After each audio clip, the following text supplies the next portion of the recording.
बहुत समय पहले की बात है। रामपुर नामक गांव में सपना अपने माता पिता और बूढ़ी दादी के साथ रहा करती थी। वह लोग बहुत ज्यादा गरीब थे, इसलिए सपना के माता पिता दोनों ही एक घर में काम किया करते थे। सुमित्रा झाड़ू पोंछे का काम और किशोर दास बाग बगीचे संभालता था और दोनों मिलकर जो भी पैसे कमाते थे उससे अपने घर का गुजर बसर करते थे। सपना दिखने में ज्यादा सुंदर नहीं थी, उसका रंग सांवला था, जिसकी वजह से सब उसके रंग रूप का बहुत मजाक उड़ाते थे, उसके ऊपर बहुत हंसते थे। सपना अपने माता पिता से महंगी महंगी क्रीम साबुन मंगवाना चाहती थी, जिन्हें लगाकर उसका रंग थोड़ा साफ हो जाए, लेकिन घर की आर्थिक स्थिति ऐसी नहीं थी कि वह क्रीम या साबुन मंगवा सके। इस वजह से वह बहुत ज्यादा दुखी हो जाया करती थी। ऐसे ही एक दिन आस पड़ोस की सभी लड़कियां पास के बगीचे में खेल रही थी। तभी सपना उनके पास जाती है और उनसे कहती है, निधि, सोमिया, क्या मैं भी तुम्हारे साथ खेल सकती हूँ? मैं भी खेलना चाहती हूँ, मुझे भी अपने साथ खिला लो। चल चल दूर हट, काली कलूटी बदसूरत बंदरिया जैसी दिखने वाली लड़की, हम तेरे काले साए से भी दूर रहना चाहते हैं और तू चाहती है कि हम तुझे अपने साथ खिलाएं। चल चल दूर हट। देखो तो सौम्या, इस काली कलूटी की कितनी हिम्मत हो रही है, हमारे साथ खेलने के लिए कह रही है। शक्ल सूरत देखी नहीं और आगे हमारे साथ खेलने के लिए, बंदरिया। निधि, मैं तो कहती हूँ यहाँ से दूर चलते हैं, वरना इसकी तरह हम भी काले हो जाएंगे, हम भी इसकी तरह बस सूरज जैसे दिखने लगेंगे। हम इसकी तरह नहीं दिखना चाहते, वरना इसकी तरह हमसे कोई दोस्ती नहीं करेगा, हमारे साथ खेलेगा नहीं, जैसे इस काली कलूटी के साथ कोई नहीं खेलता, कोई इसे अपने पास बिठाना पसंद नहीं करता। चल यहाँ से दूर चलते हैं। ऐसा कहकर निधि और सौम्या उसका बहुत मजाक उड़ाती हैं। बेचारी सपना को बहुत ज्यादा दुख होता है और वह रोते हुए घर आ जाती है। तभी सपना की दादी सपना से कहती हैं, अरे सपना रानी, मेरी प्यारी बिटिया, तुम क्यों रो रही हो? क्या किसी ने कुछ कहा है? जब से बाहर से आई हो टप टप टप आंसू बहा ही जा रही हो, इतना क्यों रोती हो बेटा? चलो बताओ, तुम्हें क्या हुआ है, तुम इतना क्यों रो रही हो? दादी, आपको पता है मैं सुंदर नहीं हूँ ना, इसलिए कोई भी मुझसे दोस्ती नहीं करता, सब मुझसे दूर दूर भागते हैं, कहते हैं देखो वो आगे काली बंदरिया, चलो चलो दूर हट जाओ, वरना इसके काले साए से हम भी इसकी तरह बदसूरत हो जाएंगे। इस तरह से कहकर सब मुझसे दूर हो जाते हैं, कोई मुझे अपने साथ नहीं खिलाता। दादी, काला होने के पाप है, ऊपर वाले ने मुझे जैसा बना दिया मैं उसी में खुश रहना चाहती हूँ, लेकिन ये दुनिया वाले मुझे खुश रहने क्यों नहीं देते? मुझे हर पल ये एहसास कराते हैं कि तू काली है, बदसूरत है, तुझे जीने का कोई अधिकार नहीं। दादी, अगर हमारे घर की आर्थिक स्थिति अच्छी होती तो मैं महंगी महंगी अच्छी अच्छी क्रीम लगाती और उन्हें लगाकर गोरी हो जाती, फिर सब मुझसे दोस्ती करते। इस तरह से मुझे मेरे रंग रूप की वजह से दुत्कारते नहीं। अरे मेरी प्यारी बिटिया, तुमसे किसने कह दिया कि तुम सुंदर नहीं हो? तुम तो बहुत प्यारी हो, तुम्हारा दिल बिल्कुल शीशे की तरह साफ है, तुम कभी किसी का बुरा नहीं चाहती, और मैं देखती हूँ कैसे तुम रोज शाम को अपने खाने में से बचाकर खाना बाहर के भूखे कुत्तों को खिलाती हो। बेटा, रंग रूप से इंसान सुंदर नहीं होता, अपने दिल से सुंदर होता है। बेटा, तुम लोगों की बात का बुरा मत माना करो, उनका तो काम है कहना, एक कान से सुनो और दूसरे कान से निकाल दो और खुश रहना सीखो बेटा। अपनी दादी की बातें सुनकर सपना को सुकून मिलता है। ऐसे ही समय बीत रहा था और एक दिन हमेशा की तरह सपना के माता पिता काम करके घर वापस आ रहे थे कि तभी रास्ते में उनकी एक कार से टक्कर हो जाती है और उस एक्सीडेंट में दोनों की मृत्यु हो जाती है। जब इस बात की खबर सपना और दादी को लगती है तो दोनों का रो रो कर बुरा हाल हो जाता है। दादी दादी, यह क्या हो गया? माँ पिताजी हमें इस तरह से अकेला छोड़कर क्यों चले गए? मुझे माँ पिताजी की बहुत याद आ रही है। दादी, यह क्या हो गया? अरे हाँ बिटिया, किशोर और सुमित्रा की तो मुझे भी बहुत याद आ रही है, लेकिन बेटा अब हमारे घर का गुजारा कैसे होगा? वही तो थे दोनों कमाने वाले, अब वही इस दुनिया को छोड़कर चले गए। मेरी बूढ़ी हड्डियों में तो इतनी ताकत नहीं है कि मैं बाहर जाकर काम कर सकूं। अब हम क्या खाएंगे, क्या पिएंगे? हमारा पालन पोषण कैसे होगा बिटिया, कैसे? दादी आप परेशान मत होइए, मैं हूँ ना, मैं काम करूँगी। जहाँ पर माँ पिताजी काम करते थे उन्हीं से जाकर काम मांगूंगी। वह मुझे अपने यहाँ पर काम पर जरूर रख लेंगी। मैं ज्यादा काम नहीं कर सकती तो इतना तो काम कर ही लूंगी कि हम दोनों 2 समय का नहीं 1 समय का तो खाना खा ही लें।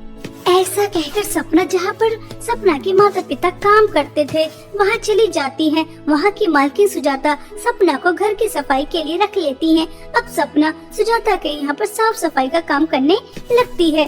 कुछ समय बाद सुजाता की बेटी तारा कॉलेज से वापस आती है और वह सपना को अपने यहाँ काम करते हुए देखकर आग बबूला हो जाती है और अपनी माँ से कहती है, मम्मी मम्मी जल्दी यहाँ पर आइए। यह काली कलूटी पर सूरज जैसी दिखने वाली लड़की मेरे घर में क्या कर रही है? क्या आप जानती नहीं मुझे काले लोगों से सख्त नफरत है और आपने इतनी काली कलूटी पर सूरज दिखने वाली लड़की को घर पे काम पर रख लिया। जब तक मैं इस घर में रहूंगी मुझे इस काली कलूटी की शक्ल देखनी पड़ेगी। मम्मी आपने ऐसा क्यों किया? आप तो अच्छी तरह से जानती है कि मुझे बदसूरत लोग बिल्कुल भी पसंद नहीं है। अरे मेरी प्यारी बच्ची, मुझे अच्छी तरह से पता है कि तुम्हें काले लोग बिल्कुल भी पसंद नहीं है। जहाँ पर तुम्हें काले लोग नजर आते हैं तुम वह रास्ता ही बदल देती हो। लेकिन बेटा बेचारी अनाथ है, ये तुम्हारे किशोर काका और सुमित्रा काकी की बेटी है। तुम्हें तो पता ही है कि एक सड़क दुर्घटना में दोनों की मृत्यु हो गई। घर में कोई कमाने वाला नहीं है, घर में बूढ़ी दादी है, इसलिए मैंने तरस खाकर बेचारी को काम दे दिया। बेटा मुसीबत में दूसरों के काम आना चाहिए। तारा बड़बड़ाते हुए वहाँ से चली जाती है। सपना को यह सब बातें सुनकर बहुत दुख होता है। तारा अपने रूम में जाकर अपने दोस्त से बात करती है। अरे यार पूछ मत, मेरा मूड बहुत ज्यादा खराब है। तुझे पता है मम्मी ने एक काली कलूटी बस सूरत दिखने वाली नौकरानी को घर में रख लिया है, जिसे देखकर मेरा पारा हाई हो गया। और तू तो मम्मी को जानती ही है, उन्हें तो समाज सेवा करने की आदत है। अब समझ में नहीं आ रहा कि उस काली कलूटी को अपने घर से कैसे निकालूं। अरे यार सिंपल है, तू भी छोटी सी बात को लेकर इतनी ज्यादा टेंशन ले रही है। तुझे उस काली कलूटी को अपने घर से ही तो निकालना है और तू ही तो बता रही है परेशान है, गरीब है, तो बस इसी बात का फायदा उठा। देख उसके ऊपर चोरी का इल्जाम लगा दे, यह सबसे सिंपल है। तारा अपनी दोस्त की बात समझ जाती है और वह चुपके से अपनी माँ के रूम में जाती है और उनका कीमती हार निकालकर सपना के पर्स में रख देती है और तैयार होकर अपनी माँ के पास आती है और उनसे कहती है, मम्मी मम्मी चलिए जल्दी से तैयार हो जाइए, अभी मेरी दोस्त का फोन आया था, उसके मम्मी पापा की एनिवर्सरी है, हमें वहाँ पर जाना है। और हाँ मम्मी आप अपना वह सुंदर नेकलेस पहनना, वह आप पर बहुत ज्यादा जचता है, ठीक है? जल्दी से तैयार होकर आ जाइए। सुजाता तैयार होने के लिए चली जाती है और तैयार होकर अपना नेकलेस अलमारी से लेने जाती है तो उसे नेकलेस नहीं मिलता। तभी सुजाता कहती है, अरे तारा बेटा मैंने सब जगह अपना नेकलेस ढूंढ लिया है लेकिन मिल ही नहीं रहा, पता नहीं कहाँ रख कर भूल गई। अरे बेटा तुम्हें तो पता ही है कि वह नेकलेस कितना ज्यादा कीमती है, तुम्हारे पापा को पता चलेगा तो वह कितना ज्यादा नाराज होंगे कि मैंने इतना कीमती नेकलेस गुमा दिया। मम्मी आज से पहले हमारे घर में कभी चोरी नहीं हुई, यही काली कलूटी हमारे घर में पहली बार आई है, जरूर इसने ही आपका नेकलेस चुराया होगा, क्योंकि गरीब है ना, इतना कीमती नेकलेस देखकर पैसों का लालच आ गया होगा और चुरा लिया होगा। अभी मैं इसका पर्स देखती हूँ। तारा मैम साहब मैं गरीब जरूर हूँ लेकिन चोर नहीं हूँ, मैंने नेकलेस नहीं चुराया, आप मेरे ऊपर चोरी का इल्जाम मत लगाइए, चाहे तो आप मेरा पर्स चेक कर लो। बेचारी मासूम सपना को कहाँ पता था कि यह तो सब कुछ तारा का ही करा धरा है, उसने ही उसके पर्स में पहले ही नेकलेस रख दिया है। सपना जैसे ही पर्स दिखाती है तो नेकलेस उसके अंदर ही निकलता है। तभी तारा अपनी माँ से कहती है, देखा मम्मी, अभी कितनी बड़ी बड़ी बातें कर रही थी कि मैं गरीब जरूर हूँ लेकिन चोर नहीं हूँ। मेरे मम्मी पापा ने मुझे अच्छे संस्कार दिए हैं। ये देखिए, इस काले कलूटे गरीब के कारनामे, एक दिन हुआ नहीं काम करते हुए और इतना कीमती हार चुरा लिया। अगर आज हम पार्टी में नहीं जाते तो हमें तो पता ही नहीं चलता कि हमारा नेकलेस किसने चुराया है। अभी कहती हूँ मम्मी, इस काली कलूटी को धक्के मारकर घर से निकाल दीजिए, इससे पहले कि कोई बड़ा नुकसान हो जाए। सुजाता अपनी बेटी की बातों में आ जाती है और बेचारी सपना को दोनों माँ बेटी घर से निकाल देती हैं। सपना समझ जाती है कि तारा उसे पसंद नहीं करती थी, इसलिए उसने जानबूझकर उसके ऊपर चोरी का इल्जाम लगाकर घर से निकलवाया है। सपना रोते हुए बाहर आ जाती है, लेकिन वह घर नहीं जाती। जंगल में एक नदी किनारे बैठ जाती है और वहाँ बैठकर बहुत ज्यादा रोती है। तभी सपना देखती है कि नदी के पास एक टूटी फूटी झोपड़ी है, जिसके बाहर एक बूढ़ी औरत बेहोश पड़ी है। सपना तुरंत उस बूढ़ी औरत के पास जाती है, उसे होश में लेकर आती है और उसके घर में जो भी कुछ रखा होता है वह बनाकर उस बूढ़ी औरत को खिला देती है और उसकी बहुत सेवा करती है। तभी वह बूढ़ी औरत सपना से कहती है, बेटा तुम कितनी अच्छी हो, तुम्हारा दिल कितना अच्छा है, तुमने एक अनजान बुढ़िया की कितनी सेवा की। बेटा मुझे एक बात समझ में नहीं आ रही, तुम इतने घने जंगल में अकेली क्या कर रही हो, क्या कोई परेशानी है?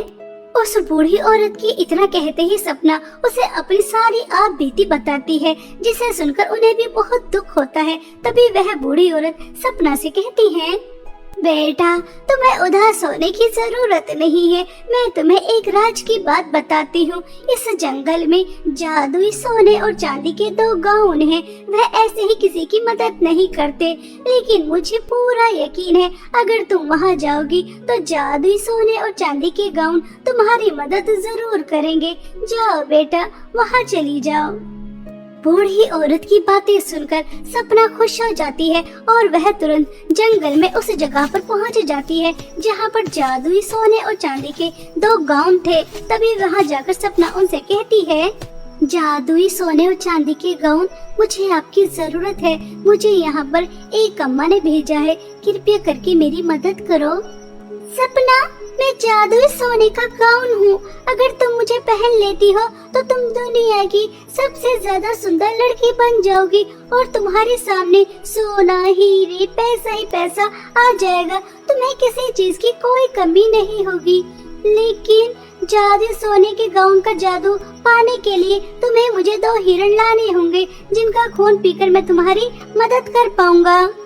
सपना, मेरी भी शक्तियाँ दिन पर दिन कम होती जा रही हैं, लेकिन मैं इस जादुई सोने के गाउन की तरह नहीं हूँ। मैं किसी की बलि नहीं मांगूंगा। मेरी शक्तियाँ बढ़ाने के लिए मुझे तुम्हारी मदद की जरूरत है। मुझे पहनने के बाद तुम एक ऐसे गांव में पहुँच जाओगी जहाँ पर बहुत लोग बीमार हैं। वहाँ जाकर तुम्हें उन सभी लोगों की सेवा करनी होगी, उनकी मदद करनी होगी और इसके बदले तुम्हें कुछ नहीं मिलेगा। अब तुम्हारे हाथ में है कि तुम मेरी शक्तियाँ बढ़ाने के लिए बीमार लोगों की सेवा करना चाहती हो या फिर सुंदर और धन दौलत पाने के लिए 2 हिरण की बलि चढ़ाना चाहती हो।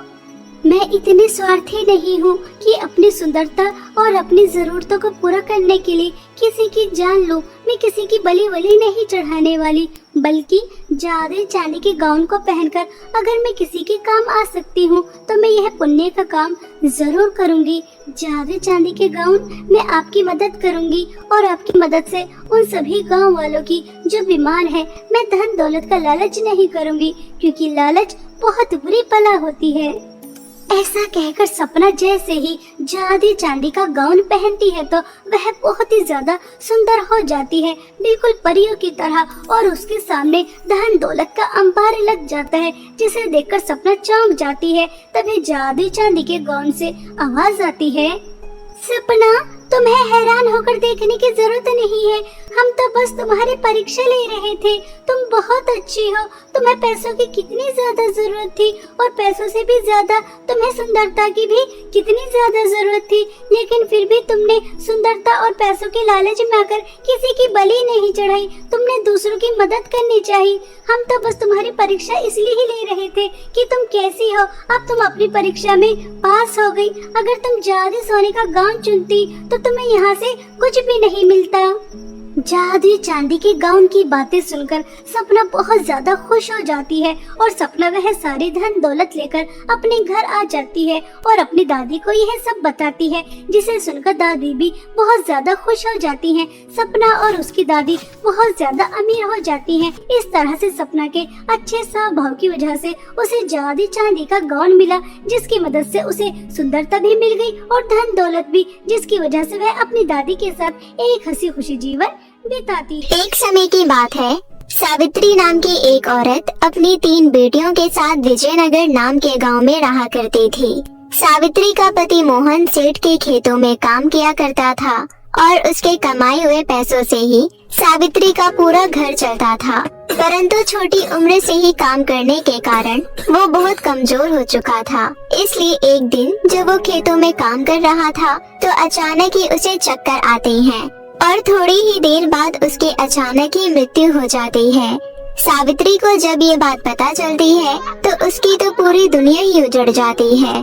परंतु उसकी 3 बेटियां भी थी जिसका उसे ख्याल रखना था, इसलिए वो खुद को संभालती है और पूरे घर को संभालने का जिम्मा अपने ऊपर ले लेती है। सावित्री की 3 बेटियां थी, जिसमें से सबसे बड़ी थी आंचल, उससे छोटी प्रिया और मीनू। आंचल बड़ी होने के साथ साथ समझदार भी थी। वो अपनी माँ के दुख, घर की परेशानियों और बाकी सभी चीजों को बड़ी समझदारी से समझती थी, जबकि दूसरी ओर प्रिया और मीनू को केवल अपने आप से ही मतलब रहता था। उन्हें फर्क नहीं पड़ता था कि उनके घर में कैसी स्थितियाँ हैं, क्या चल रहा है क्या नहीं। बस उन्हें जो चाहिए होता था वो चाहिए होता था। घर का खर्चा, रोजी रोटी चलाने के लिए सावित्री सब्जी बेचने का काम शुरू कर देती है। वो गर्मियों की धूप में इधर से उधर सब्जी बेचती है और घर का खर्चा चलाती है। परंतु वो इतना कुछ कर कर भी अपनी दोनों छोटी बेटियों प्रिया और मीनू को खुश नहीं कर पाती थी, क्योंकि उन दोनों की डिमांड ही कभी पूरी नहीं होती थी। ऐसे ही एक दिन जब सावित्री सब्जी बेचने जाती है तो उसकी एक भी सब्जी नहीं बिकती। पूरे दिन वो इधर से उधर घूमती रहती है, लेकिन कोई फायदा नहीं होता। शाम के वक्त वो सोचती है, मेरी तो कुछ समझ में ही नहीं आ रहा है कि मैं क्या करूं। वहाँ घर पर मेरे बच्चे भूखे बैठे हैं और यहाँ मेरे पास उन्हें खिलाने के लिए कुछ भी नहीं है। मुझे तो प्रिया और मीनू ने कहा था कि मैं उनके लिए बर्गर लेकर आऊं और यहाँ मेरे पास सूखी रोटी के पैसे भी नहीं हैं। हे भगवान, ये तो हमें कैसे दिन दिखा रहा है। सावित्री ये सोच रही होती है कि तभी उसे सामने एक अमीर औरत दिखाई देती है, जो अपने घर का बचा हुआ खाना एक गाय को डाल रही थी। सावित्री भागती हुई उस औरत के पास जाती है और कहती है, मेम साहब, अगर आपके पास ये खाना अतिरिक्त बच गया है तो कृपया करके मुझे दे दीजिए। देखिए, मैं भिखारन नहीं हूँ, मैं मेहनत करके सब्जी बेचती हूँ, लेकिन आज मेरी एक भी सब्जी नहीं बिकी है और मेरे बच्चे घर पर भूखे हैं, इसलिए मुझे खाने के लिए आपके आगे हाथ फैलाने पड़ रहे हैं। कोई बात नहीं, ये खाना तुम ले जाओ। वैसे भी ये खाना मैं गाय को डाल रही थी। अगर तुम्हें चाहिए तो तुम रख लो, और अगर तुम्हें पैसे की जरूरत है तो मेरे घर पर आ जाओ। मेरे घर पर आज एक पार्टी थी, तो उस पार्टी के बाद घर पर काफी कचरा फैल गया है और काफी सारे बर्तन भी है। अगर तुम उन्हें साफ कर दोगी तो मैं तुम्हें कुछ पैसे दे दूंगी। सावित्री उस औरत की बात मानती है और उसके घर पर चली जाती है और सारा काम कर लेती है, जिसके बाद वो औरत सावित्री को कुछ पैसे दे देती है। खाना और पैसे लेकर सावित्री जैसे ही घर आ रही होती है तो एक गाड़ी आकर सावित्री को टक्कर मार देती है। टक्कर जोरदार नहीं थी, इसलिए सावित्री की जान बच जाती है, परंतु उसे काफी चोटें आती हैं। कुछ लोग सावित्री की मरहम पट्टी कराकर उसे घर पहुंचा देते हैं। अपनी माँ को इस हालत में देखकर आंचल की तो जैसे सांसें अटक जाती है और वो अपनी माँ से कहती है, ये क्या हो गया माँ तुम्हें? तुम्हें इतनी सारी चोटें कैसे आई? ये सब हम लोगों की गलती है, हमारी वजह से ही तुम बाहर जाती हो। ऐसा नहीं है मेरी बच्ची, ये तो भगवान की मर्जी है, जो होना होता है वो होकर ही रहता है। तभी प्रिया कहती है, माँ तुम भी कमाल करती हो, ना तो हमारे लिए तुम बर्गर लेकर आई, ना ही कुछ ढंग का खाना, और ऊपर से चोट लगवाकर तुम और बैठ गई। हाँ प्रिया दीदी बिल्कुल सही कह रही है, हमारा बर्गर खाने का कितना मन था, लेकिन नहीं, आपका ये ड्रामा शुरू हो गया। तुम दोनों को बिल्कुल भी शर्म नहीं आती इस तरह की बातें करते हुए। एक तो माँ को इतनी चोट लग गई है और तुम्हें अभी भी अपने बर्गर की चिंता लगी हुई है। कोई बात नहीं आंचल, ये दोनों अभी छोटी हैं, इनमें समझ नहीं है, इसलिए ऐसी बातें कर रही हैं। बड़ी होंगी तो समझदार हो जाएंगी। नहीं माँ, बहुत हो चुका है। ये आपकी मेहनत आपके दुख दर्द को बिल्कुल नहीं समझते, क्योंकि इन्हें घर बैठे बैठे सब कुछ मिल जाता है। इन्हें बाहर की दुनिया की कोई समझ नहीं है। अगर ये एक दिन भी बाहर खाने के लिए भटके तब इन्हें पता चलेगा कि आपकी क्या अहमियत है। माँ, आज से आप घर पर रहेंगी और मैं, मीनू और प्रिया खाने का इंतजाम करेंगे और इसके लिए हम कल से शहर में काम ढूंढने जाएंगे। पर आंचल। नहीं माँ, अब और नहीं। आपको मेरी बात माननी होगी और तुम दोनों को भी, समझी? अगले दिन आंचल प्रिया और मीनू को लेकर जंगल के रास्ते से शहर की तरफ निकल पड़ती है। प्रिया और मीनू को आंचल पहले से ही पसंद नहीं थी, लेकिन जो कल हुआ उसके बाद से तो मीनू और प्रिया आंचल से नफरत करने लगी थी। जंगल के रास्ते में वो लोग आपस में बात कर रहे थे। मुझे तो समझ ही नहीं आता कि ये आंचल की बच्ची अपने आप को समझती क्या है। अगर हमसे बड़ी है तो क्या हम पर रोक जमाएगी, हमसे काम करवाएगी? हाँ प्रिया दीदी, आप बिल्कुल सही कह रही हो। अब हम क्या इस उम्र में काम करेंगे? ये सब काम तो माँ को ही करने चाहिए, लेकिन ये आंचल की बच्ची हमें भी काम करवाने के लिए शहर ले जा रही है। मुझे नहीं जाना कहीं भी काम करने के लिए। तो चिंता मत कर, हम कहीं नहीं जाएंगे काम करने के लिए। बल्कि मैं तो कहती हूँ अभी जंगल के रास्ते में कई खतरनाक जानलेवा जानवर होंगे। हम इस आंचल की बच्ची को उन्हीं जानवरों के सामने फेंक देंगे, फिर ये जाने और वो जानवर जाने। इसके बाद हम वहाँ से भागकर घर वापस चले जाएंगे। बाकी माँ तो हमें है ही खिलाने वाली। क्या बात है दीदी, आपका आइडिया तो फर्स्ट क्लास है। ऐसी ही बातें करते हुए वो दोनों आंचल के साथ जा रही थी। तभी रास्ते में उन्हें एक बूढ़ा लकड़हारा दिखाई देता है, जो कि बहुत ही कमजोर था। वो उन तीनों लड़कियों को देखकर कहता है, बच्चियों, क्या आपके पास कुछ खाने के लिए है?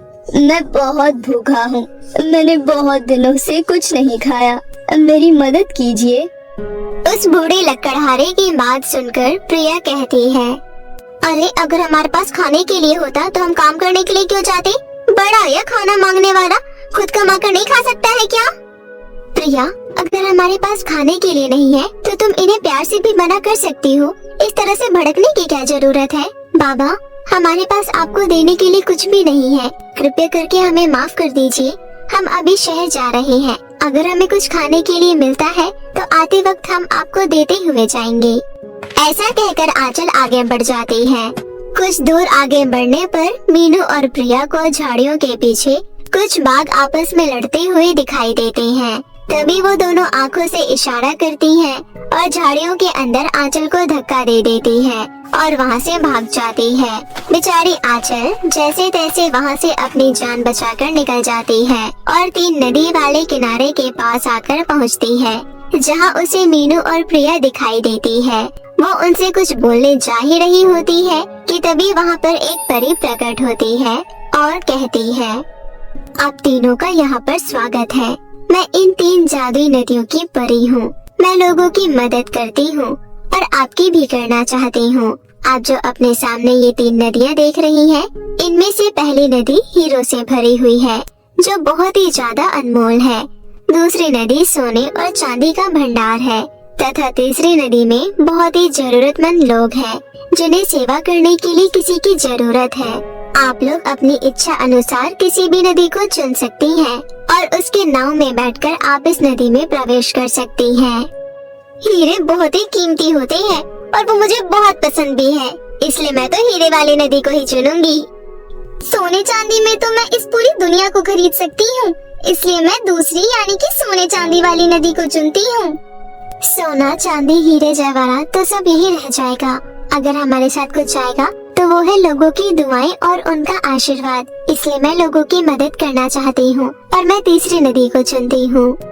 ऐसा कहकर तीनों बहनें अपनी अपनी चुनी हुई नदी की नाव में बैठ जाती है। प्रिया अपनी नाव में बहुत सारे हीरे भर लेती है।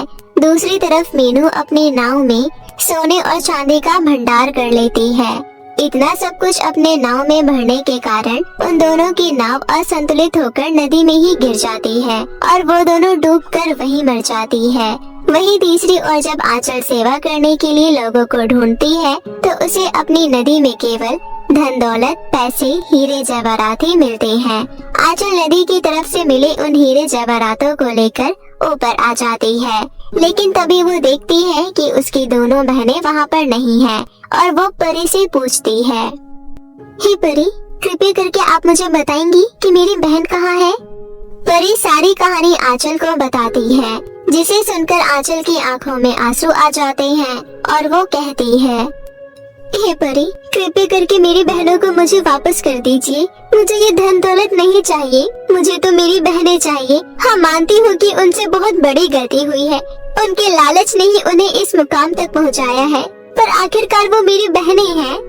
पर उन्होंने तो तुम्हारी जान लेने की कोशिश की, यहाँ तक कि तुम्हारी और तुम्हारी माँ की इज्जत तक नहीं की, दूसरों को भी भला बुरा कहा, फिर भी तुम उन्हें बचाना चाहती हो।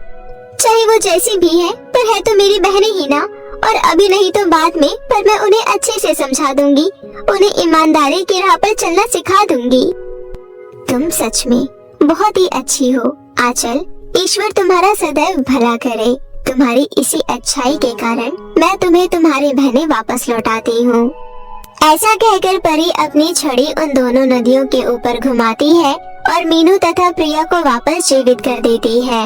मीनू और प्रिया को जब आंचल की बातों का पता चलता है तो वो उसके पैरों में पड़ जाती है और अपने किए के लिए माफी मांगती है और आंचल उन्हें बड़ा दिल रखकर माफ कर देती है, जिसके बाद परी उन तीनों को धन दौलत के साथ विदा करती है, जिसे लेकर आंचल अपनी माँ के पास आ जाती है और वो तीनों बहनें तथा सावित्री खुशी खुशी अपना जीवन व्यतीत करने लगते हैं।